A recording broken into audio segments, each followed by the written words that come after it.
Dr. Morter is an international speaker, a master of bioenergetic medicine and quantum field visionary. She's a member of the Transformational Leadership Council and is founder of the Morter Institute for Bioenergetics. And as I said, there's an awful lot more of her bio, but we're not going to worry about that because you're going to know more about her after she gets up here and speaks. Thank you all for coming, and we'll talk to you at the end of the program. Thank you so much. Dr. Sue?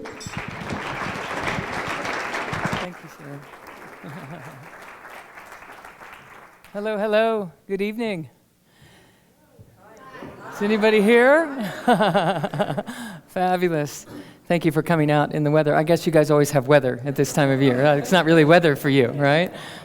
So, excellent. Thank you, Vail Symposium, for having me.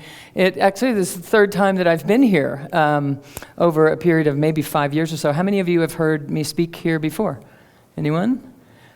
Awesome. So we have a lovely evening in store for us this evening. It is an amazing time to be alive, and it is an amazing time to live with the research that is open and available to us.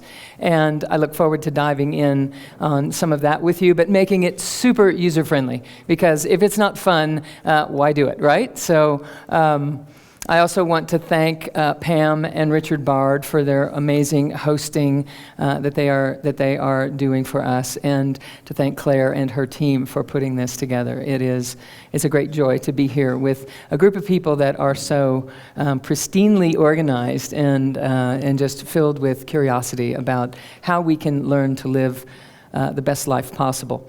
So I have information to share with you about energy medicine. Energy medicine is a big buzzword that's happening right now, and it actually is a way of living for me. It's not just a new topic to talk about. It's something that I've been living my whole life. In fact, I was raised in a household where energy medicine was the only health care that I have ever had.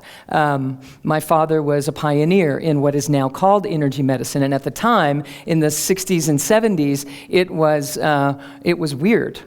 and now it happens to be something that everyone is leaning into and very interested in. And so I want to share with you the benefits of what research is showing us, and share with you that from a clinical perspective, because I've been 35 years actually 40 years, I'm losing count, in a private practice with patients and clients, and then I've been traveling and teaching and speaking, sharing the ideas that I have been using from a natural healthcare standpoint, from a wellness, self-healing perspective, and the things that we can do to capitalize on the truth of who we are.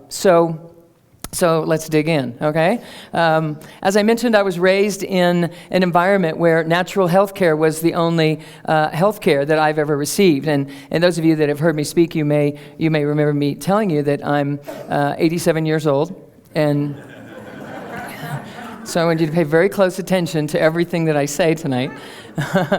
No, I think I'm 57. I might be 58. I don't know. But I feel about 28, maybe 30. I get younger every year because of what I'm doing. I'm working with energy on a constant and continual basis through my own body. And the reason for that is as we begin to learn to do that, we enliven our tissues, we enliven our cells in a way that a culture living in their heads has a really difficult time maintaining.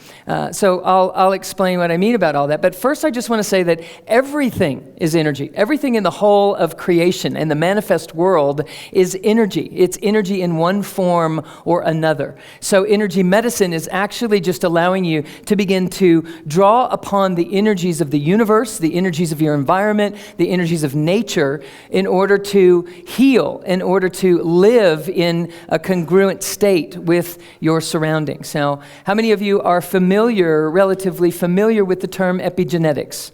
You know what this is? So anyone not familiar with epigenetics, let me just share a little bit about that with you. What epigenetics is showing us is that our environment is more important to our survival, our health and well-being, than our genetic inheritance, which is a really amazing concept for us to take into consideration when we've been raised understanding that it's the nucleus of the cell and the DNA that will ultimately determine if we express in health and wholeness or if we are destined for a disease. And so we live in a culture that is very ingrained in taking your family history in order to understand what your family lineage, meaning your DNA inheritance, is likely to express in you. And what epigenetics is teaching us is that our environment is actually more important than our DNA inheritance. And so when I first heard that, I thought environment, so the pollution is affecting us and the things that we're doing in the outer world are having an influence on our ability to be self-healing. And actually, it's deeper than that. It's more simplistic than that. And it's more empowering than that. And here's what I mean. The environment means the energetic environment that your cells are living in. So we used to think that the nucleus of a cell gave the cell instructions on how to perform, what to do, what chemicals to produce and when to produce them, etc. And now what we recognize with the study of epigenetics is that there are little antennas on the surface of the cell that are picking up waveforms. They're picking up energy frequencies, and then they're reporting to what's going on inside the cell in such a fashion that it tells the cell from this environmental message what chemistry to produce, how to operate, how to function. So that's a pretty significant thing, especially when you apply what I'm about to share with you to that concept. But first I want us to get this concept that the cells of your body are doing what they're doing in response to a message, an invisible message that they are getting from the energetic environment that they are sitting in. Okay? So they will determine what gets turned on in your genetic inheritance and what sits dormantly. So for instance, someone can have the DNA inheritance factor for diabetes, but never have the experience, the symptomatology, the outpicturing of diabetes in their entire lifetime. It's sitting there, but it's dormant. And so what it is that we are recognizing is that our environment is determining what our cells are doing, what our DNA is expressing, etc. And so it's a fascinating thing when did everybody get that piece right there? So the environment that we are creating is important. And the number one thing that generates the power of our environment to allow healing or not, guess what that is? Your thoughts. Your thoughts, not even just the words you say, but the thoughts that you think and don't say. Those even have an effect on the environment inside your system and how your cells are going to express. So let's add to that some additional research that is super exciting in that it tells us that when you take the physical world and you break it down to the tiniest particle that you can find, that tiniest particle is a gateway between physical form and energy. That when we test that tiniest particle to see if it behaves as matter, it does. And when we test that same particle to determine if it is actually an energy waveform, it is. And so this is very confusing to linear science in that we have always thought that our physical environment was tangible and real and something that we had to contend with. And what quantum science is actually showing us is that when you look for something, that's what you find. When you look for something, that's what you find. Okay? A little scary if we happen to be pessimistic or doubtful intentionally, or not intentionally, but just inherently. If we happen to be a questioner or feeling insecure, then there's a real tendency for us to create an environment that would validate our insecurity. Does that make sense?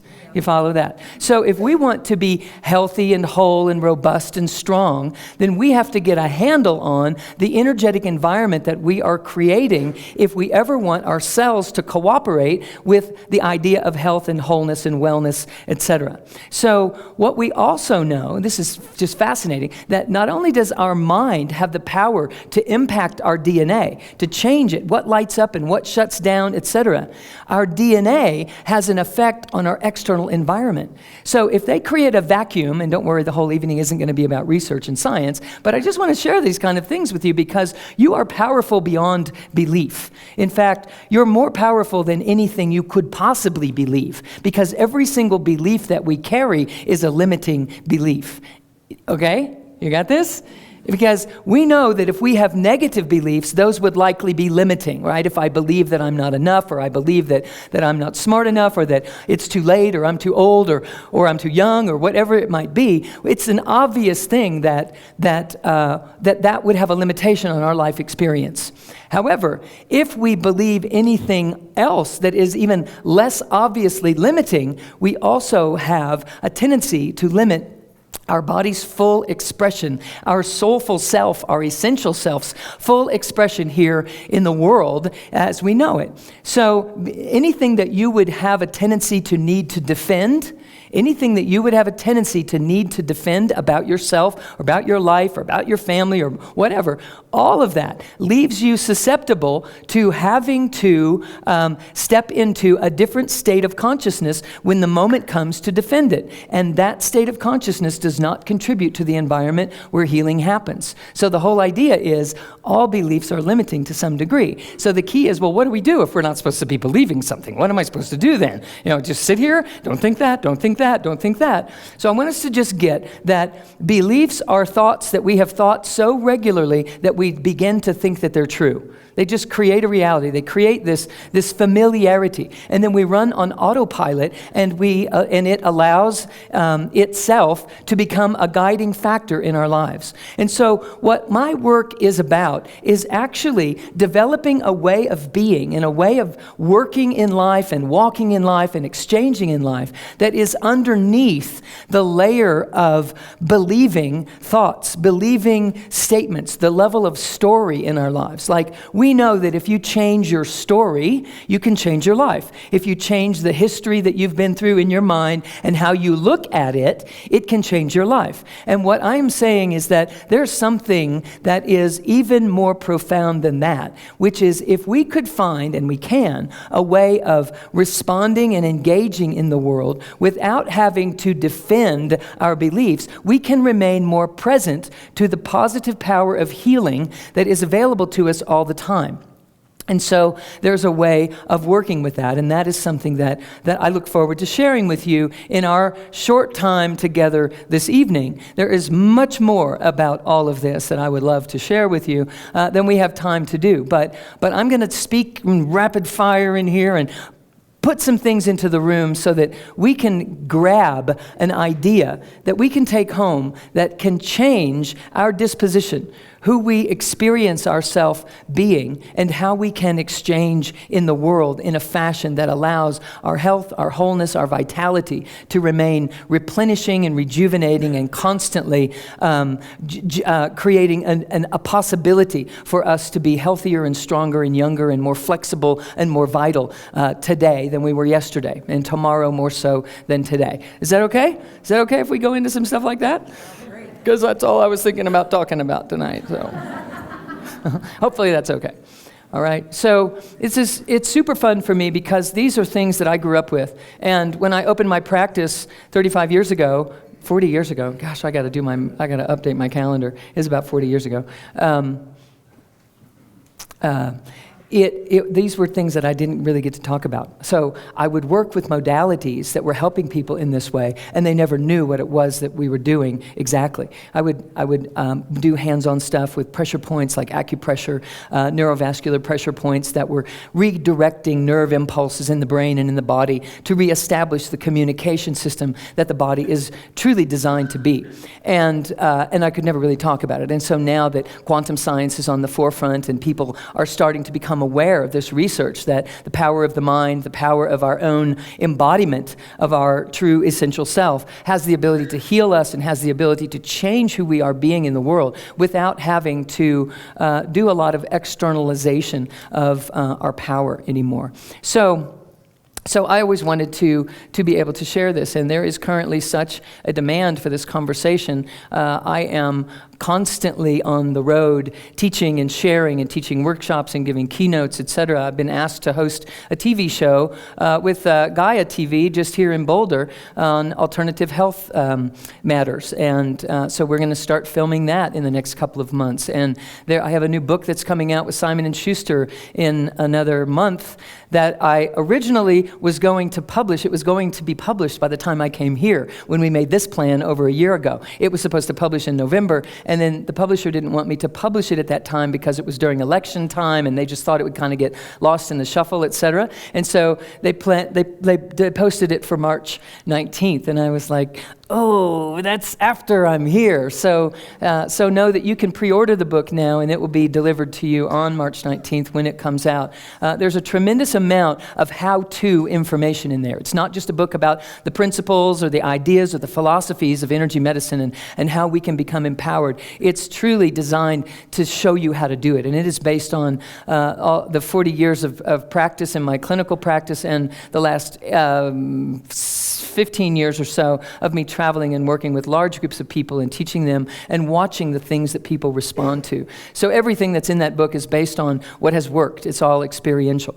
So let me say this. We are energy beings. Everything in the whole of creation is energy, including you. You are just energy. In fact, every cell of your body replaces itself within 7 years. So you're constantly moving and exchanging and rejuvenating and replacing and replenishing. So if you've had a health condition that's been lasting for more than 7 years, there's something patterning in your body that is causing your body to reproduce the cells in the same way that they were before. And so it looks like this chronic pain pattern or this issue or this illness just isn't healing, isn't getting better. And I assure you that it is because the way that energy is moving through your system is moving through your system in a pattern that is kind of locked in. It's kind of stuck. It's kind of in that state because of something held at the conscious or the subconscious level. So what we're doing is working with the subconscious, because it is actually your subconscious mind that determines the level of healing, the level of success, the level of joy, the level of intimacy that you have in your life. It's not your conscious mind.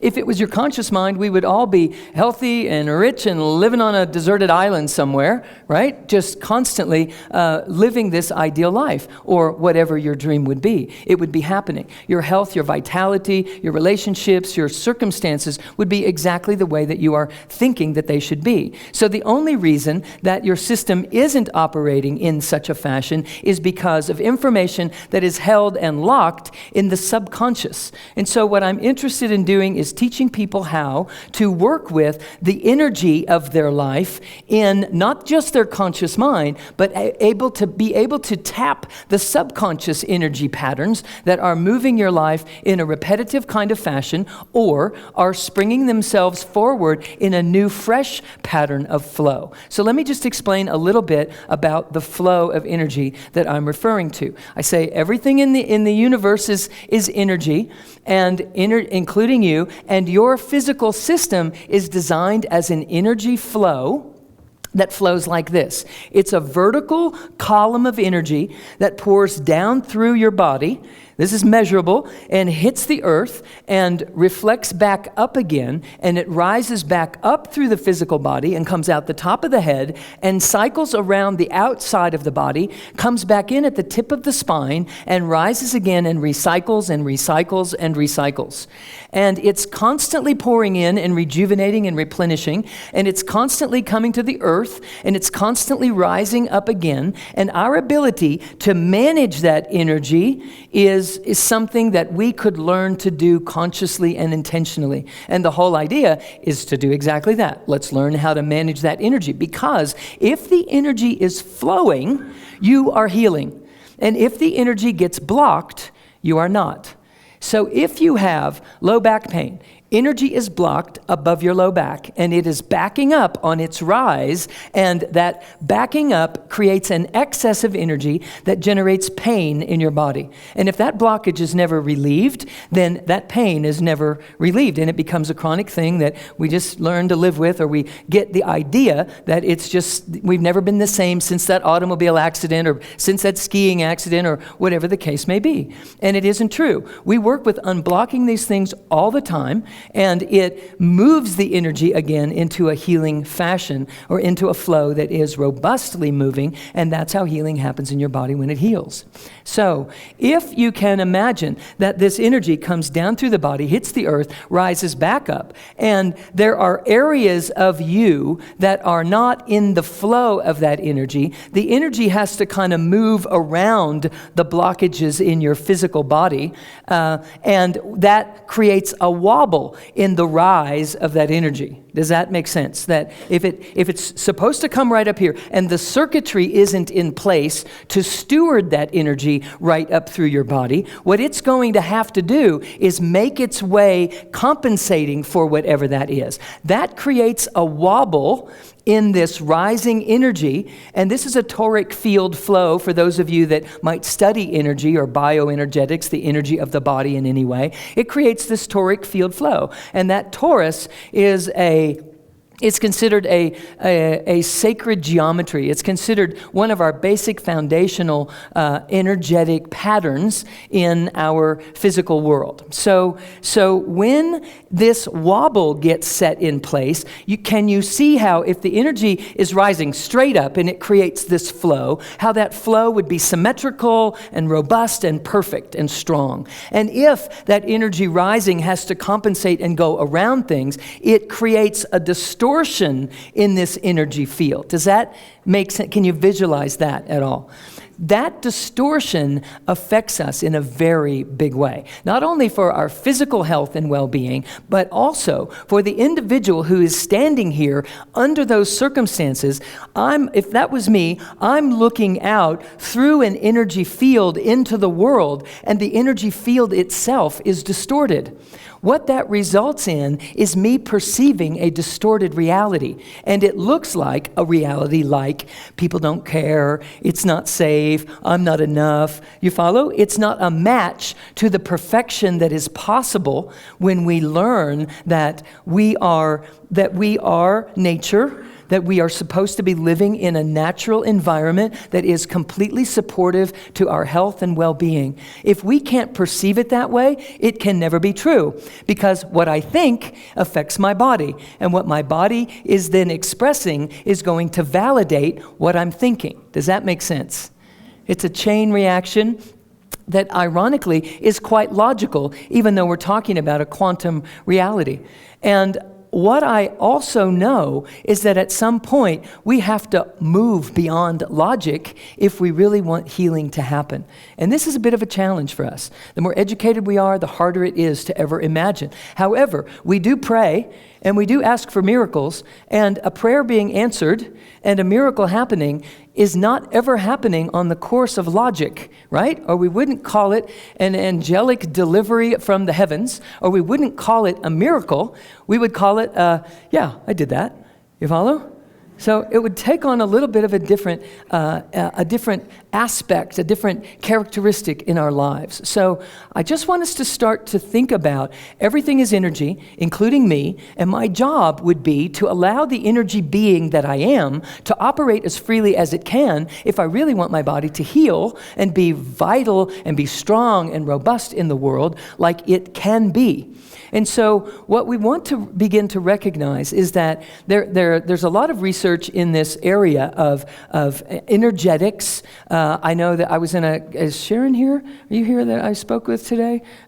Yes, yay, awesome. So we had a lovely conversation about a gentleman, a colleague of my father's named Dr. James Oshman. You guys might be familiar with him. He wrote a book called Energy Medicine, and he speaks about this connective tissue matrix, which is another communication system in the body. There's another there are many other communication systems in the body other than our nervous system. In fact, the nervous system is actually very basic. It's very foundational and actually quite primitive relative to other communication systems in our body. An amazing piece of information to understand that our nervous system is actually operating at the byproduct of something else. There are two systems that run your body. One is the nervous system, and the other is an electromagnetic energy system.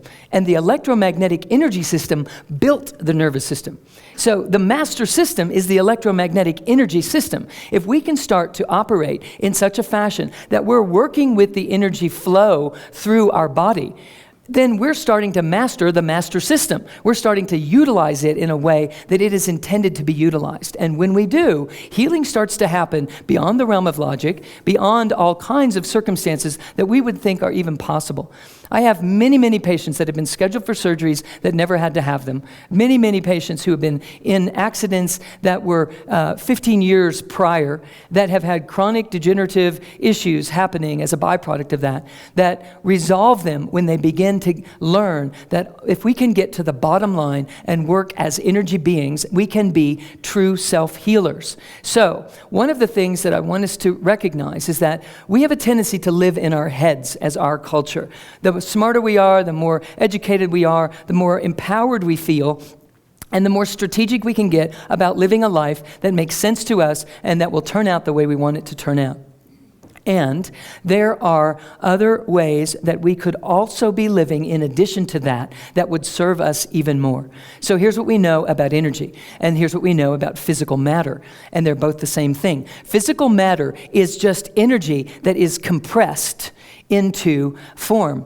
Physical form is compressed energy. If you unpacked it, it would just be energy again. So your body is just compressed, packed energy. So you are actually a universal energetic being packed into a body, and the whole idea is we're not utilizing our faculties at all. In fact, the body is an organizing structure to the universal energy. What does that mean? It means that the body comes into an enfoldment. It comes into form in such a fashion that there are parts of the body that represent certain energies, and another part of the body that would represent different energies, and another part of the body that would represent other energies. And I also want to correlate this to the chakra system, which you might be familiar with. Everybody know about the chakra system? Heard about that? Okay, the chakra system is a system of energetic centers of concentrated energy. And so there's a concentration of energy here at the root of your spine, another one just below your belly button, just above your belly button, another one in the center of the chest, the heart center, another one in your throat, another in the center of your brain, and another right at the top of your head. And there are many others as well, which we work with in my coursework about energy centers above your head and below your feet, etc., and a big sphere of energy, including this toric field that I'm speaking about. But here's what I would really love for you to know about the chakra system. It's not just energy. It also represents aspects of your own wholeness, aspects of your consciousness. Now, what does that mean? Aspects of my my consciousness, what does that mean? It means that your tendency to think in certain ways is dependent upon being active and illuminated, or that those tissues in that area be ignited, be awakened and enlivened. If those parts of your body are sitting dormant because you're not living in there, then the aspects of your consciousness that go along with those particular energy centers are also dormant in your life. So how does that apply? Let's take a look at this. What if I was not here living in my gut? What if I don't ever listen to my gut intuition, my gut feelings? What if I have hunches and I override them all the time? What if there's this small little voice inside that's constantly telling me, you need to do this, you need to do this, you need to do this, and you just keep ignoring it? The reason that you keep ignoring it, and then you find that your life doesn't turn out quite exactly like you'd love it to be, and it's a byproduct of that. Like I have heard so many times, patients, clients, students would say to me, I had a gut feeling. And I didn't want to go with it because I didn't want to challenge the authorities. I didn't want to be the one to rock the boat. Who am I to be the one that would have a better idea? And boy, do I regret it. You follow? But what I have never heard is someone say, I had this gut feeling and I went with it, and boy, do I regret it. So to me, that gets my attention. Let's do the math, okay? If we don't regret when we follow our gut feelings, and we do regret when we don't follow them sometimes, then it might be a good idea to kind of start listening more consistently, more regularly. And so there is a way that we can make it easier to do that without it being so easy to override such things. We just have to build the circuitry to be able to perceive it as a louder voice instead of this small voice saying, let me out of here, let me have some way, let me have a life. Right? But no, we keep it locked up in the trunk, in the back of the closet, and down underneath because there's a smarter way to do things, the way that we learned how to do it, or the way that we're afraid not to do it. And so the two remain in separate worlds. The reason for that is we're not awake in the areas of our body that allow the parts of our consciousness that would come forward and say, hey, no matter what, I'm doing this. Why? I just have a feeling it's what I'm supposed to do. And I know it doesn't make sense, or I know it's going to cause a rift, or I know it's going to be problematic, possibly, but here's what I have to do. Because we are no longer willing to ignore that little voice in there that actually has all the answers to our life. It actually is the true essential self that's being locked out. Here's what happens. Are we doing okay? You guys following me? Are you having any fun? Because I'm having a good time. I'm having enough for all of us. So if you're not really having a good time, it's okay. You can borrow some of mine later. Okay, here's the deal. If we are operating in such a fashion that we are overriding this, there's a reason for it. And here's how I describe it with people. We come here, we land, and we kind of splat. Right? It's kind of a rough landing. Have you noticed, right? And we spend the first few decades of our lives trying to figure out what's going on. What is this? Who, how, what? How do I do this? How do I be with this, etc.?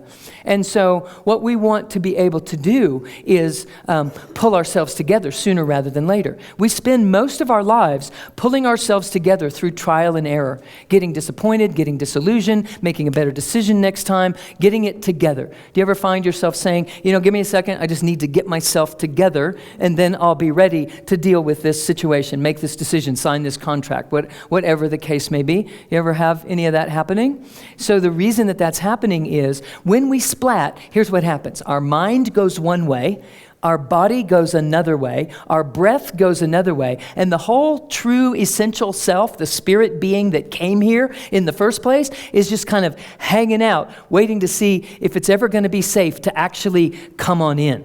Right? If you ever get it together enough, I'll come in and have this life. In the meantime, I'm fine just sitting right back here because you're reckless. You follow? You follow what I'm saying? So what we want to do is learn a way to pull mind and body and breath, or mind and body and spirit, because spirit in the body is the breath in the body. So we have to pull mind and body and spirit back together again, because when they are unified, there is so much more power involved. When they are unified, they have the capacity to energetically pierce through the interferences that are being held subconsciously in the core of your body. Do you follow this? You follow what I'm saying? The energy that is trying to rise in a splatted system, and the system is too weak to do anything about it. Do you follow that? If I would pull all my faculties together at the same time and learn to breathe these things up and down through my own central channel, the core of this toric field flow, then I would have enough momentum. It's kind of like if you're watering the flowers with a garden hose and you can reach the flowers that are kind of right there, and you've got some other flowers over there, and so you're trying to flick the water and get it over there. Or you could just put your thumb over the end of the garden hose, and the same amount of water coming through a smaller aperture allows for more force, more velocity of the water to come through the garden hose, so you can reach the flowers further because it has more power. So this is what we're doing as a very introductory piece, and so I'm going to have us do some of this in just a couple of seconds here, so that we can start to feel where we should be living with our conscious awareness in our body in a way that we just don't. Because when we live our lives the way our culture raised us to live our lives, we live in our heads from here up. And so the energy field that is around the physical body in this giant egg-shaped fashion, it actually moves upward in the body. There's research determining this. The energy field becomes more concentrated up here. And so this lower part of our body doesn't have as much robust vitality in it. And the equivalent of that is we're not grounded. We're not anchored. We're not connected to nature. We're not in the body the way that we're supposed to be. An example of this is we've learned that certain emotions that we experience and certain energies, because everything is energy, your thoughts are energies, your emotions are energies, etc. Your felt sensations are different energies, and we're either embracing all of them or we're not. And if we're not embracing all of them because we don't know how, because no one ever taught us how to do that, and we try to approach it intellectually, then what happens is we start having our favorites and the ones that we've learned to avoid. So if you took all of the emotions and listed them out in the human bandwidth of emotions that we experience, 50% of them would be emotional states that we don't like so much, and 50% of them would be the ones that we would call positive emotions, because that whole bandwidth of energies is 100%, and when we start deciding that some are good and some are bad, we split our experience in half. And the dangerous thing is we split our ability to fully embody who we actually are in half, because we keep avoiding these negative energies that are sadness or what we would even call a depressed state, or grief, or guilt or shame. These kinds of things get pushed aside because there are other states that we would rather live in. So what I'm doing is working with people in such a fashion that they learn to embrace those emotions, but not on an intellectual level. You follow? Because who wants to get up in the morning and be all excited about embracing their grief today, right? It's like, I can think of other things I think I'd rather do. But if you could get this, if grief and sadness and depression and those kinds of energies that are heavier type energies were actually grounding energies as far as your emotional being is concerned, would you be willing to embrace the energies without the story that goes with it? Because if those energies are going to pull you back down in the body and allow this amazing piece of equipment that is designed to filter the amazing amount of cosmic universal intelligence that is pouring through your body constantly, this body is designed to begin to organize those energies in such a fashion that they're manageable. The reason that those energies of emotions feel overwhelming to us is because we are constantly trying to manage them with our heads and not using our bodies to help ground them, to help integrate them, to help translate those energies into compassion, or translate those energies into a deep heartfelt unconditionality, or translate those energies into self-healing, or translate those energies as into part of what allow our genius to come forward. Because we all know that when we're in a state of upset or fear, it's really hard to be creative and genius-like. But what is happening is we're living in our heads, and the intellect alone cannot handle that energy. We are designed to be living in our whole bodies, We just think our body is something that's here to carry our heads around, and that's its only purpose. Here's who I am, and my body is taking me over there. It's taking me over here. And the problem with that is the body never gets to be enlivened. We never get to activate the levels of consciousness that are at the rest of who we actually are. We walk around feeling like something's missing, so we go out there chasing it, whatever it could be. We land, we splat, and in the splat, we get identified as the mind, because that's a survival instinct that can happen in an instant. We splat and we come up and our mind is stuck to us, and we have to get it off of us because we are attached to the mind and we think that's who we are. and it's not the wholeness of our being. We have to get unattached from the mind and allow ourselves to sit ourselves down in the true essential wholeness of our being if we want to be able to utilize our mind in an effective fashion every single moment of the day. And the only way that we can do that is to start to capitalize on, activate, access, find these deeper energy centers, these deeper energetic vibrations, and embrace them. Not through the level of the story that the mind writes, but rather just working with the energy in your body. Does that make sense as far as what I'm saying about it, even though you would have no idea how to do that yet? Okay? Like, sounds good, lady, how do we do that, right? Okay, so we're going to do that. So I just want us to get that there is nothing missing, there is nothing broken, there is nothing incomplete. It is only that we are only living identified as the mind. Now get this, the mind is based in duality. Its job is to separate things and make distinctions on things. We can get to unity consciousness of the mind, but it's a whole lot easier to do it if you're using your body. If you're tethering the mind to the body, it slows the mind down. Think of it this way. Your mind is like a ceiling fan that is moving so rapidly, and here's your essential self. Your true self is moving like this slow, graceful kind of thing. And you can see, you would never stick your finger through a ceiling fan that's moving that fast, right? But if we could slow the mind down, we could actually move out and get in tandem with it and experience ourselves beyond our believing machine, our story writing machine of the mind. Do you follow? And this is how we liberate ourselves from our past experience, liberate ourselves from our story, and we get to allow creative, visionary capacity to birth in our lives. We get to become the creator of our lives rather than a better responder. The best that we can ever do in an untethered mind is to become a creative responder, a better reactor in life. But what I'm really wanting people to get is that you're not destined to be that. And science is showing us beyond the shadow of a doubt that you find what you're looking for. But we don't have the ability to look for something filled with grace and filled with ease and filled with love because we're not living in the wholeness of our being to begin with. We're in a constant state of fight or flight, and we are getting very sophisticated about how we deal with that. The fact that we landed and we splatted and we got attached to the mind, our orientation is external, to see what we have to do to be safe, to see what I have to do to fit in or to do the right thing or to make it or to be successful. And all the while, we're vacant inside this toric field flow. We're not living in there. And so the best the mind can ever do is get smarter about survival.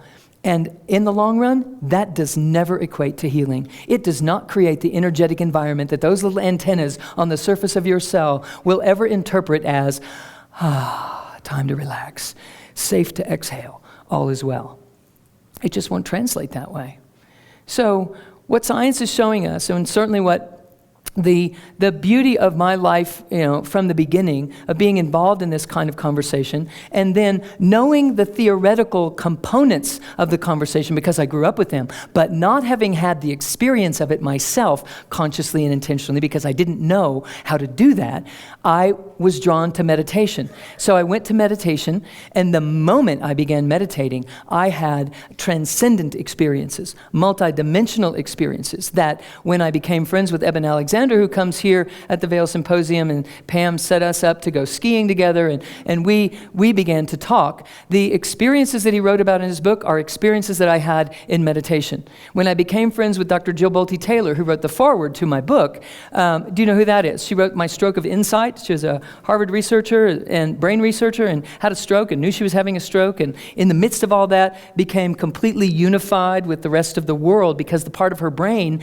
that shuts things down and makes distinctions was offline. So she had these experiences, and I was reading her book and realized this is the same thing I'm having in meditation. Something, this common denominator is uncanny. So recently I met Anita Morjani, who wrote Dying to Be Me, and these people are writing endorsements for this book. Anita and Jill wrote the foreword to the book, and Dr. Bruce Lipton, the father of epigenetics, and Dr. Joe Dispenza, do you know him? So these people who are experts in this field are writing in that this book is a roadmap to you being able to put this research to work You follow? So when I speak with these people who have, Anita Morjani has had this near-death experience. In fact, she died and came out of her body and could see her body, and from that place healed her body, and then came back into her body, gets my attention, because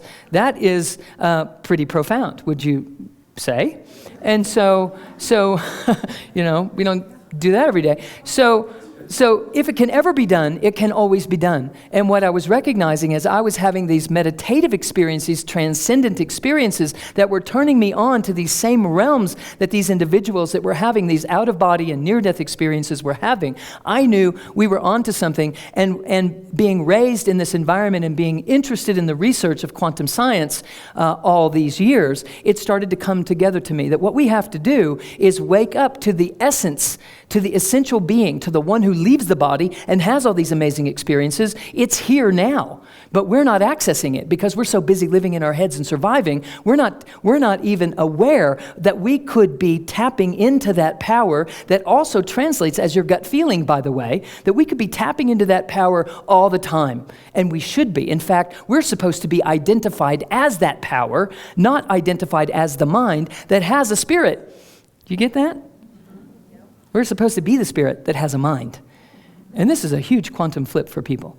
So I'm writing about that. I'm trying to get people to understand we have a big flip to make, folks. We have to drop in and allow this to work for us. So I'd love to just share with you a couple of things that you can start to do, that you could start to feel this energy and start to just train your mind to find it. Because basically, you have to train your mind to find you, to find the real you. The essential self is residing behind the scenes, way back in here. That small, still voice is you.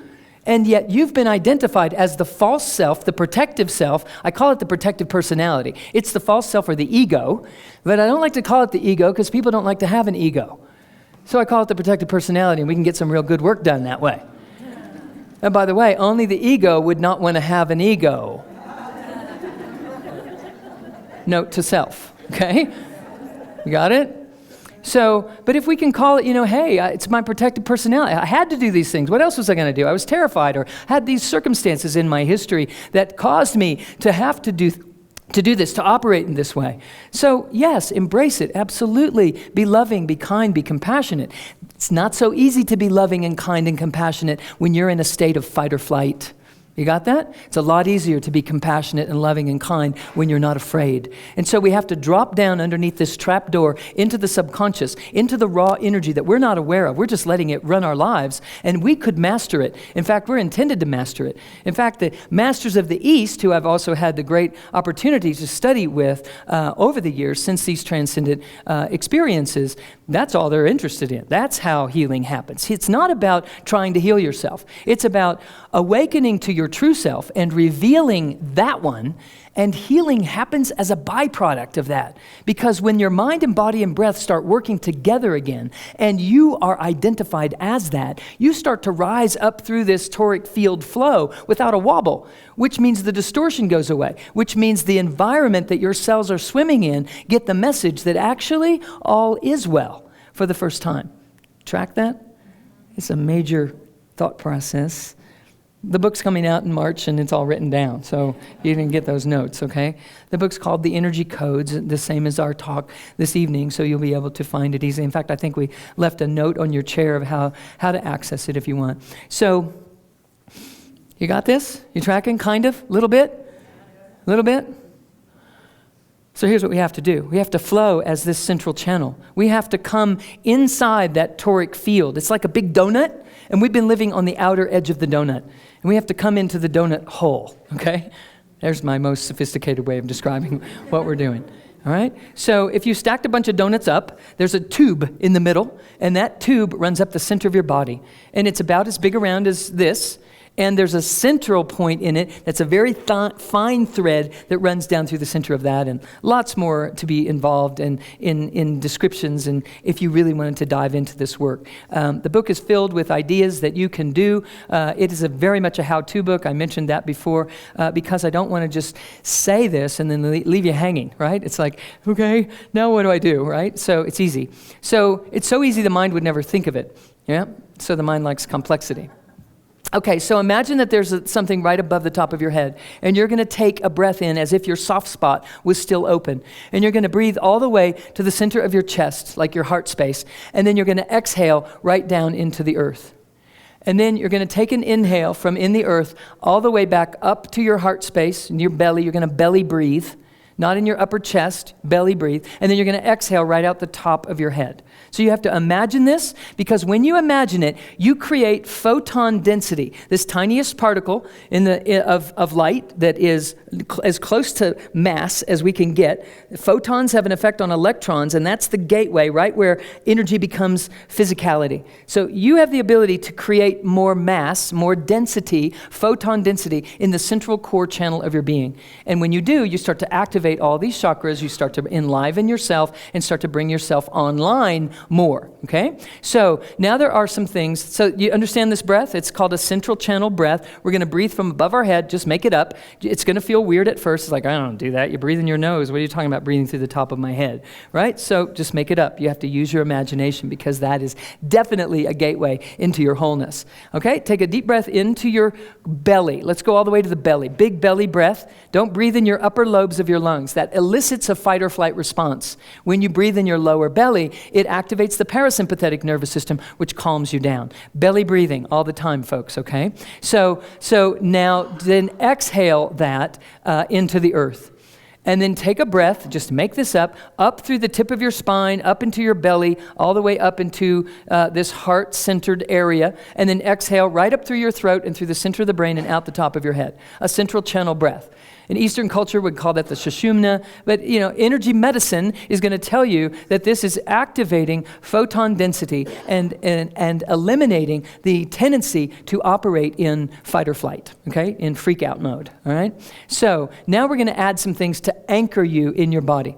And then we're going to open this up to a little bit of Q&A time, okay?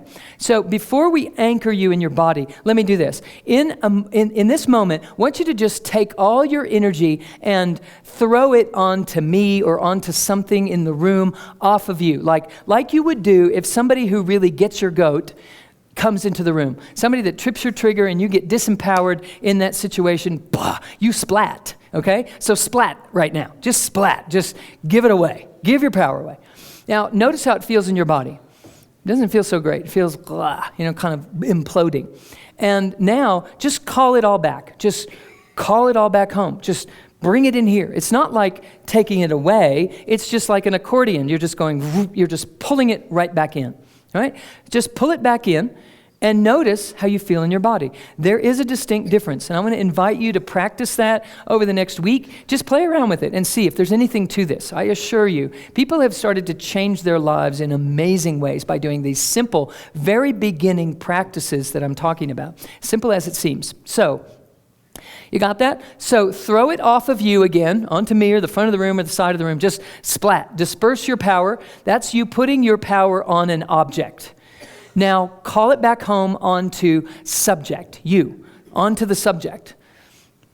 You feel it will automatically release tension in your body when you do this. It will automatically have a homecoming feeling to it. Then splat it out again, and then call it back home. Can you feel a difference there happening just by how you're tending your mind to your energy, your essence, your essential self? Is there anything? Anybody got anything? You're hanging pretty tight there. Nothing? Not feeling a darn thing. Okay, anybody? Hand up, anybody? Sweet, okay. So I just want to invite you to practice it and practice it and practice it, because you will start to become aware of a more subtle reality. And the reason that we are grossly unhealthy is because we are grossly centered. We are not subtly centered. So as we do this, we'll begin to. Now I'm going to add some things onto this.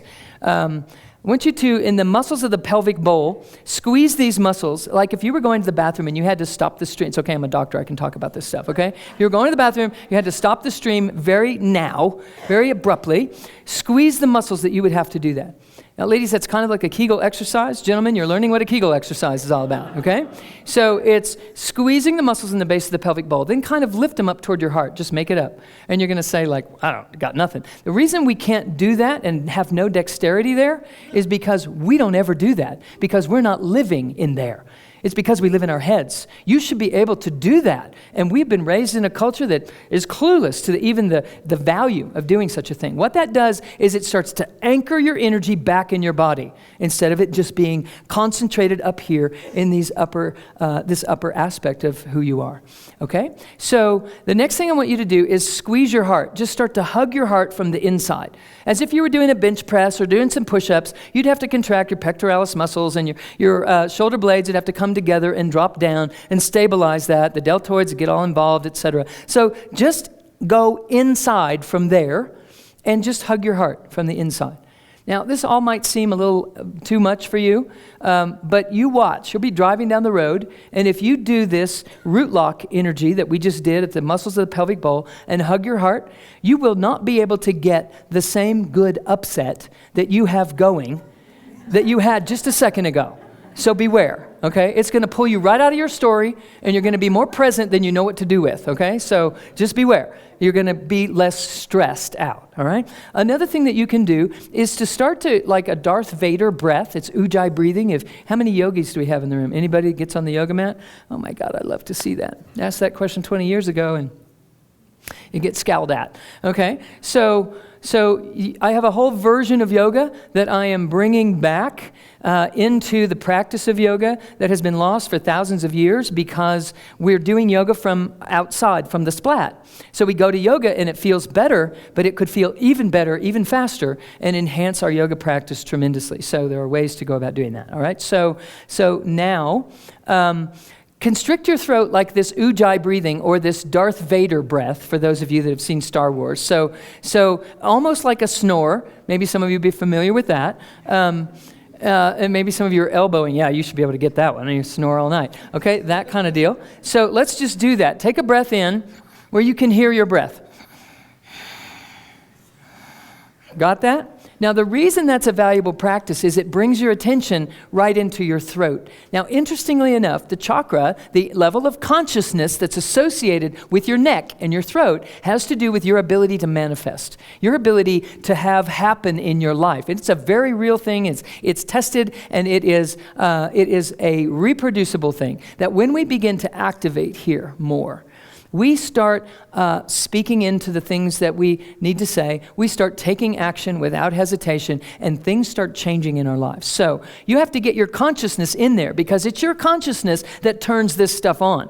So all the way back to the beginning of our talk, we're turning these things on. We're creating an environment in there that gives a different message to our nervous system. We're using the energy system to affect the nervous system when we do this. Now, lastly, roll your eyes up. You can feel the tension behind your eyes.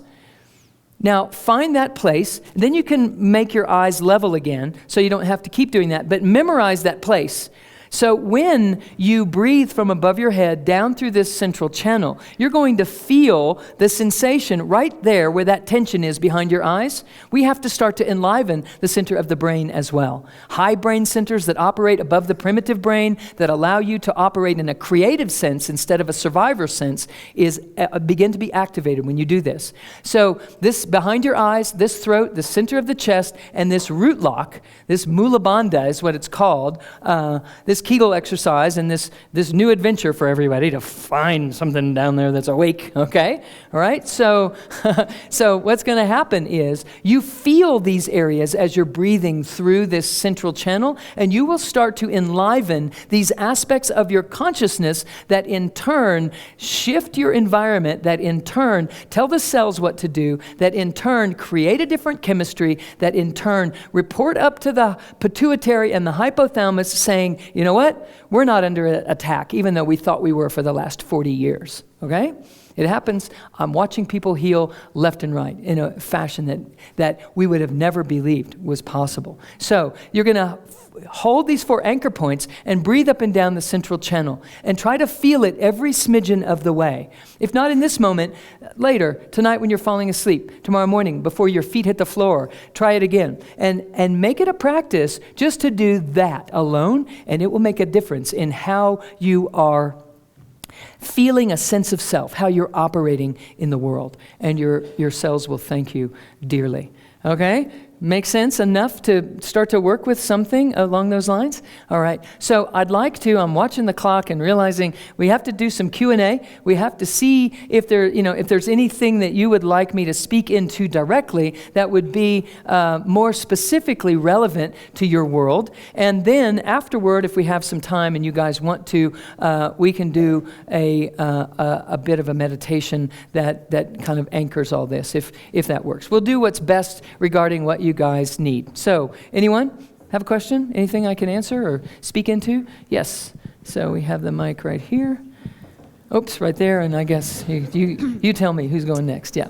Could you talk about replaced joints in the body and how they are affected by energy movement? Sure. So if we replace a joint in the body, we have to remember that energy eclipses everything because everything is just energy, and energy is moving at different frequencies. So if we have a titanium hip, it's still just energy. It's just moving at a different frequency. So you just imagine the energy right through there, and you can actually hook up circuitry to be able to run the energy right through it. So what I have people do is work with this central channel breathing, and then if there's an area in your body, a hip, a knee, a shoulder, whether it's replaced or just painful, that you also squeeze that area and bring it into the fold of this central channel. So it would come up through the hip and right up through this, and it actually starts to heal us more, not only from the surgical procedure, but allows us to begin to address why the surgery was necessary in the first place. Because if we don't ever get to that, then we're always chasing symptoms. So ultimately, there are several different treatment modalities that we have, and that's the simplest way for me to describe, to begin working with something like that on our own. Right? Yes. I have the microphone. Oh, sorry. Excuse me.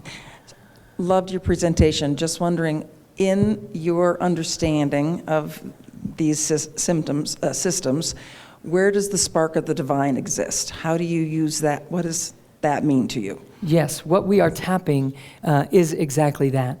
Whether we're speaking about it scientifically or speaking about it spiritually, the bottom line is this spark of the divine. The bottom line would be the essential self, if we're speaking about it from a psychological standpoint. If we're looking at it from the energy medicine, it's the highest frequency version of who we are, which then spirituality would in turn say is the spirit self. It is this, and we are animating it and allowing it to infuse into the cellular structure and beyond, and come out of this body and have the life that it came here to have. So it is definitely a part of what we're working with.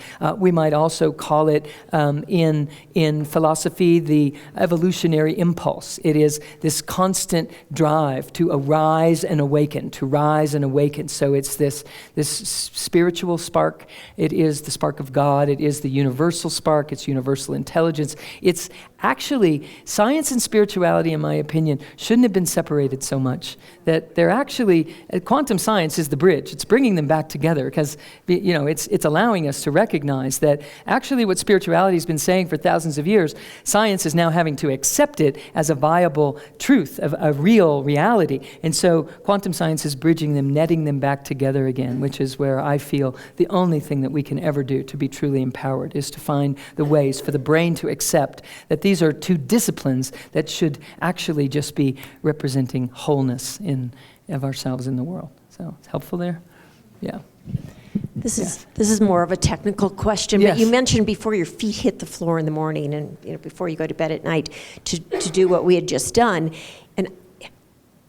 And I've been told that before, but I have a hard time taking that energy. I can sit in a chair and do it.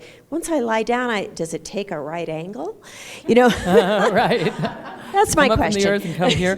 Yeah. So when you're laying down, there is a really strong energy center just below your feet. It's like 2 feet below your feet. So when you're standing up, it's true, and when you're laying down, it's true. And it is a vibrational frequency that ultimately resonates with the bigger energy field of our whole system. So you can use it kind of as a surrogate that will then translate to your whole energy system. So when you're laying down, it's 2 feet beneath your feet, through the body to 2 feet above your head, head and back down, back and forth through this, working with it. So you don't have to worry with the right angles and this kind of thing. We're actually a quantum being, but we're used to working linearly, right? So we have to use the circuitry that we're used to using to work our way into the new circuitry that we want to be building. So what we're ultimately doing, which we just don't have time in a setting like this to go into, is it's really about building new circuitry. First, it's electromagnetic energy circuitry, and then it becomes neurocircuitry. Because once we create enough photon density in the core of this system,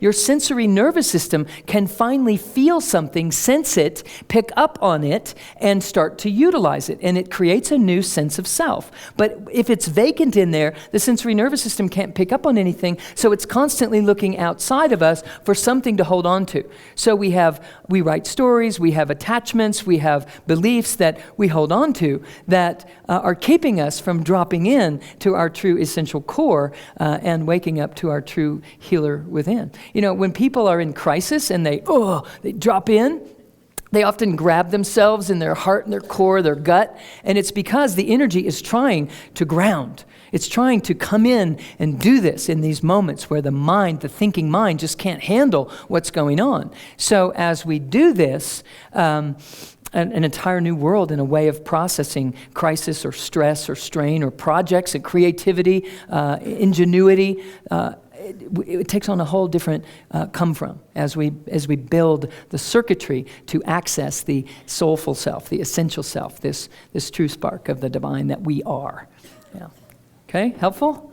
All right, we have another question somewhere? Yes. I don't think I need the microphone, but sound or vibrational healing, is there something that we can do, like from a beginner perspective, you know, that we could use on a daily basis to help with healing? Absolutely. You know, are you familiar with the crystal toning bowls and those kinds of things? They're beautiful for creating vibrational resonance. What I would suggest is when you're playing the bowls or you're in a room where that's being played, that you do this thing I'm talking about, just as a beginning place. You just start central channel breathing. And if you can't feel it tonight, don't worry about it. You didn't ride a bicycle the first time you got on it either. It took you over a year to learn how to walk. But you didn't, every time you fell down as a toddler, you didn't have a judgment about it. You didn't say, stupid toddler, you know. All the other toddlers are toddling by now. You should be toddling. You know, we weren't getting in the way. We weren't judging in that way. And so what music does and sound vibrational healing does is it slips right underneath the story. It gets underneath your thinking mind and it starts to activate these tonal areas, these energy centers in a way that I'm speaking about. But if we don't bring our consciousness with it, it requires the bowl to get us in that state. And you don't want to have a crystal bowl when you're going to work, you know, to keep yourself together. You don't want to have this while you're running down the airport concourse to try to keep yourself, you know, connected. So if you will, I play with this a lot because we're very silly how we've been living, and we've become very sophisticated in how we deny our greatness. And I really would love for humanity to access their greatness and start living from this place. And so in that, if you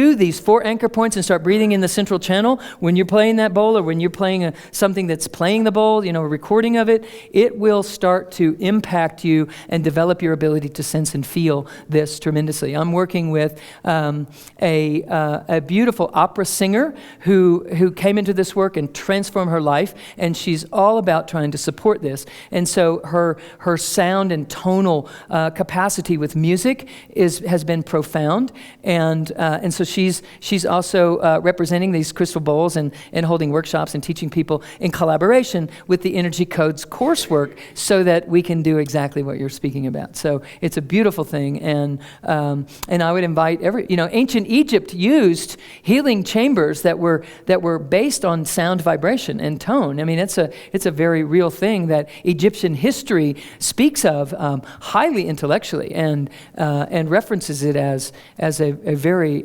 significant modality. So also tapping. Are you guys familiar with tapping? Familiar with that? How many people tapping?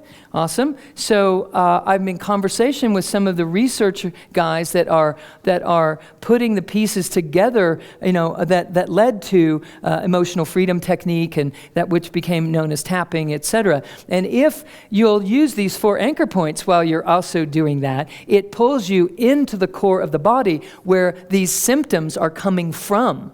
So we're getting more to the cause rather than just only, treating, things from a spoken psychological counseling standpoint. We have lots of that influence, that teaching people to do this while they're in counseling sessions helps them settle and get a sense of availability and intimacy a lot sooner, a lot faster. Lots of things like that. So how are we doing? Is there another? Okay, and then we have someone over here. Sue, would you say something about earthing, grounding, please? About, I'm sorry? Earthing, beautiful. So the alpha frequency of nature is yours. It's your sweet spot. It's where we want to be. And when we are living in our heads, we're in higher frequencies. We're not in alpha. We're more up in beta and other frequencies that are not allowing us to, again, access our wholeness. So earthing and grounding is automatically pulling us into these energies that are here. I was speaking with Sharon today. Do you know about Sharon? You guys know Sharon Whiteley? Yeah, she's got a whole thing with earthing and grounding and things like that. Maybe you can connect with her afterward as well. And in this, what happens is I just met Sharon today and fell in love with her instantly. So so beware, okay?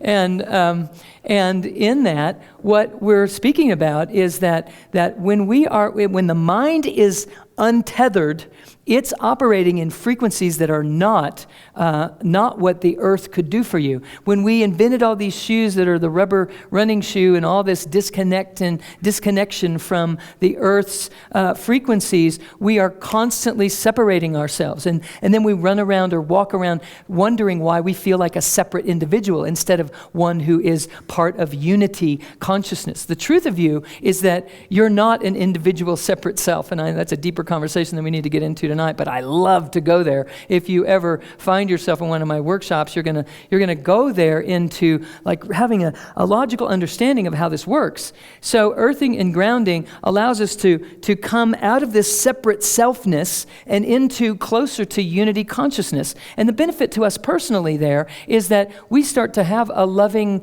take on life. We have a come from of possibility and unity and belongingness. We inherently feel like we belong when we are grounded to the earth. And when we start to lift off from there, it's a very scary sensation. But because we've been living that way our whole lives, we think that's just life. And it's just hard. And you just have to make it. You just have to do your best. And we're making it so much harder on ourselves than if we would just drop in. So the techniques of the energy codes are teaching you how to access this. If in states of overwhelm, I would say, get barefoot on the grass, get on the ground, lay your spine on the ground, do the central channel breathing, do with these 4 anchor points, and you will move out of a state of overwhelm a lot faster than you would ever imagine. And if you can't get barefoot because you're someplace that's not possible, and you can't get your spine on the ground because there's 3 feet of snow on it, it doesn't sound very appealing in that moment, these 4 anchor points, and you breathing in this central channel, and you recognize the other techniques that will be in the book that will help you, or I can come back. I'd love to come back again and do a workshop. If I did something like that, would you guys be interested in a longer time to play together? I love doing that. I did it once several years ago, and I'd happily come back. Here I'm inviting myself back to your party. How's that?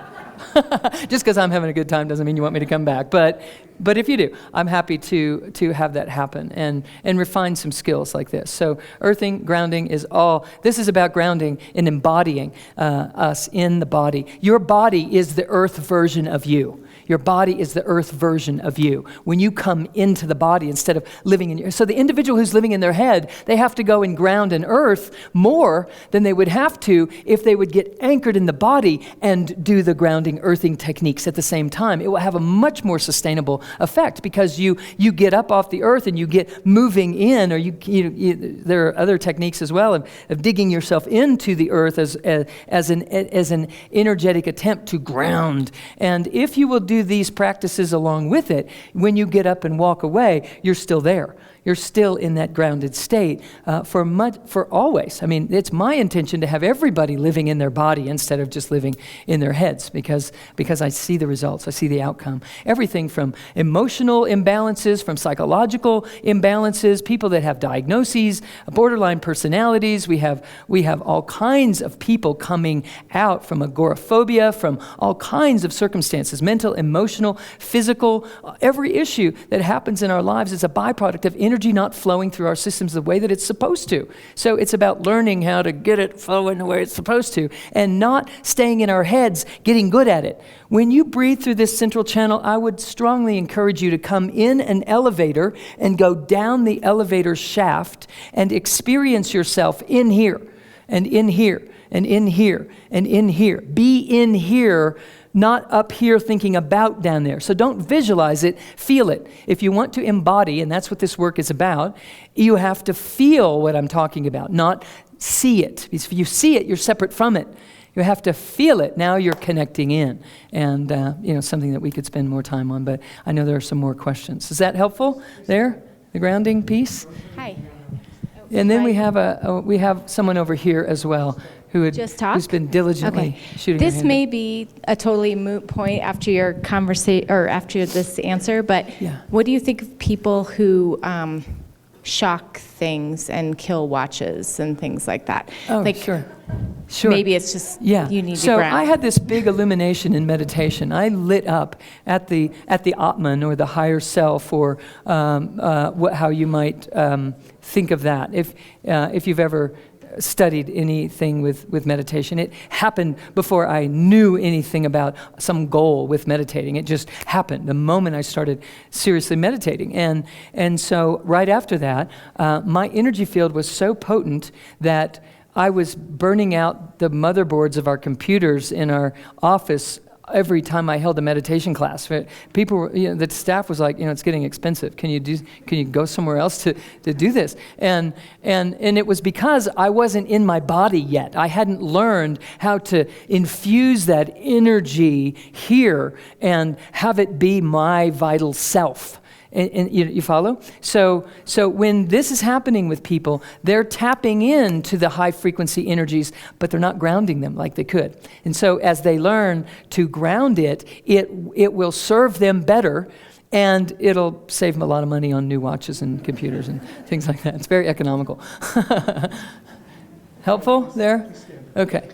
And then I'm not giving up until we get to you. Okay. Okay. Okay. Yes. I'll make a bit of a fool Okay, of hold that right in myself. place, yeah. But I'm curious why everyone should be grounded. I feel that all my ailments are because I'm too grounded, and I would be much better off flying around like Peter Pan. Yes. So we are actually anchored in the divine. We are anchored in heaven. We are made of that. We are spirit. And we came here to come here. We came here to come here. And so when people have the feeling of, sometimes, and this isn't what you're saying, but sometimes people say, I don't even want to be here. I don't even like it. I just want to go. Or particularly if somebody's had an out-of-body experience, they just want to keep having another one, etc. And the reason we like that is because we're remembering who we really are. So the objective is to come here and be fully human. And when we are fully human, we are spirit in the body. We are divinity in our humanity. And we are flying. We become youthful. We kind of bound around like Peter Pan, etc. So I would suspect that you're kind of somewhere in between.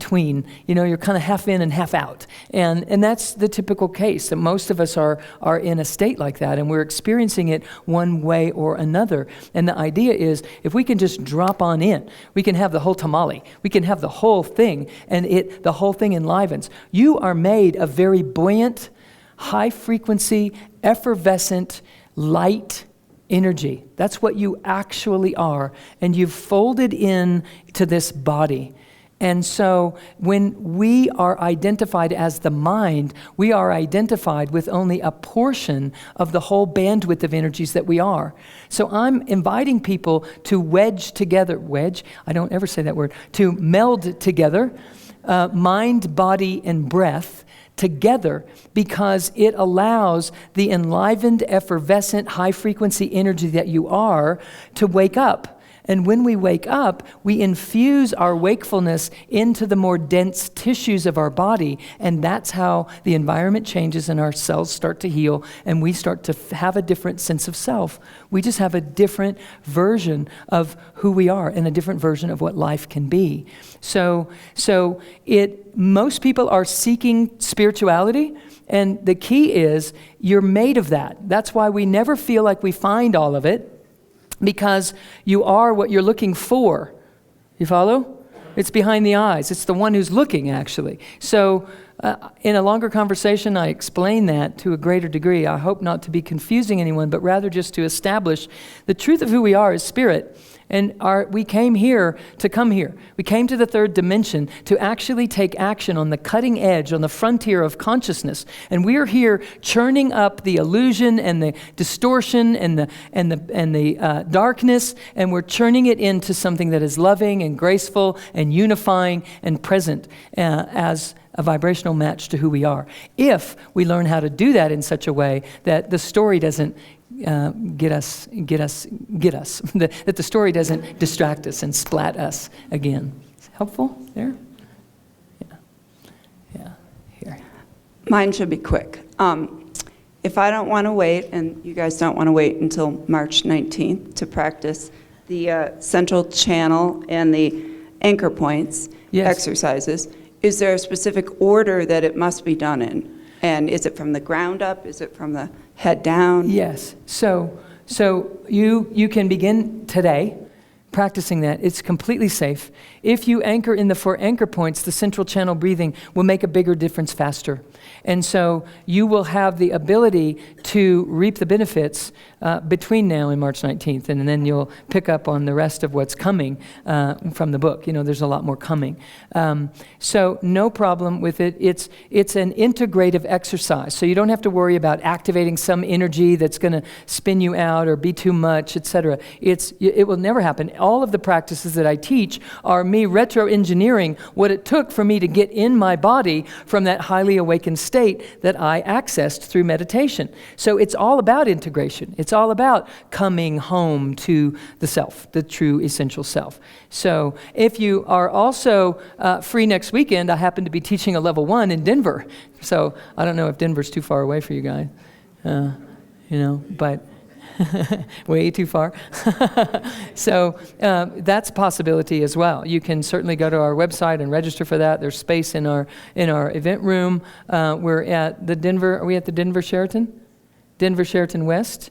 So that's a possibility if that's faster than March 19th.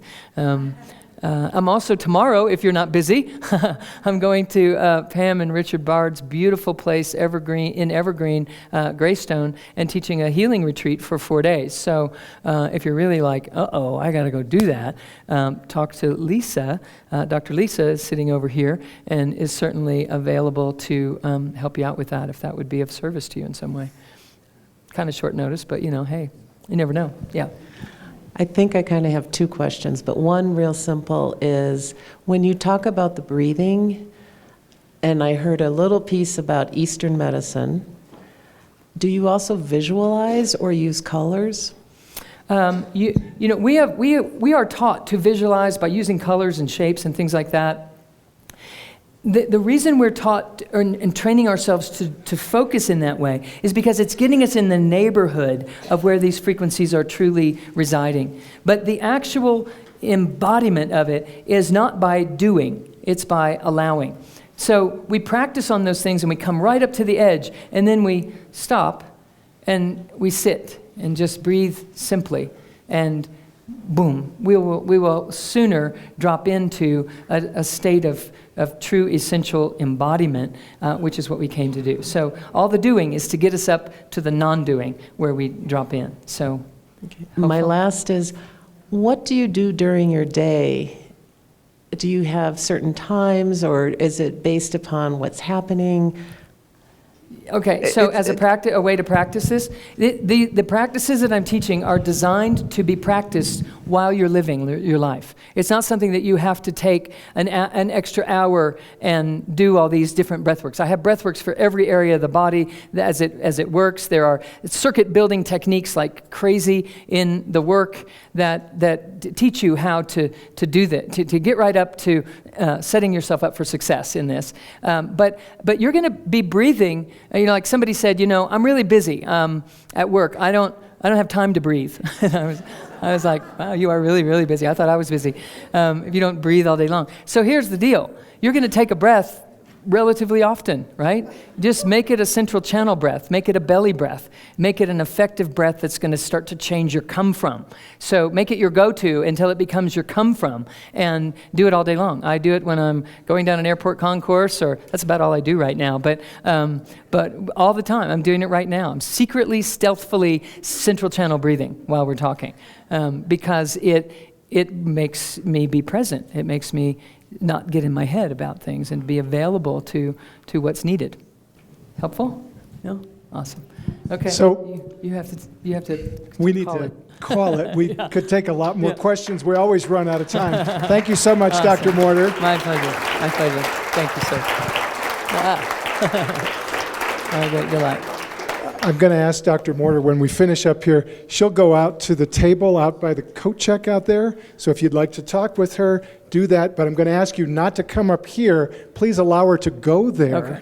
That everybody gets a chance to meet her out there. Got it. And then I always say this at the end of our programs, but if you found that this was enjoyable or helpful or it stimulated your curiosity, the best thing you could do to help us as a community would be to share this with other people so they'll come to other programs. The more people, the merrier. We'll get larger rooms. We'll make it work. Thank you so much. Be careful going home tonight, and we'll see you next time. Thank you so much. It's been a pleasure, you guys. Much love to you all.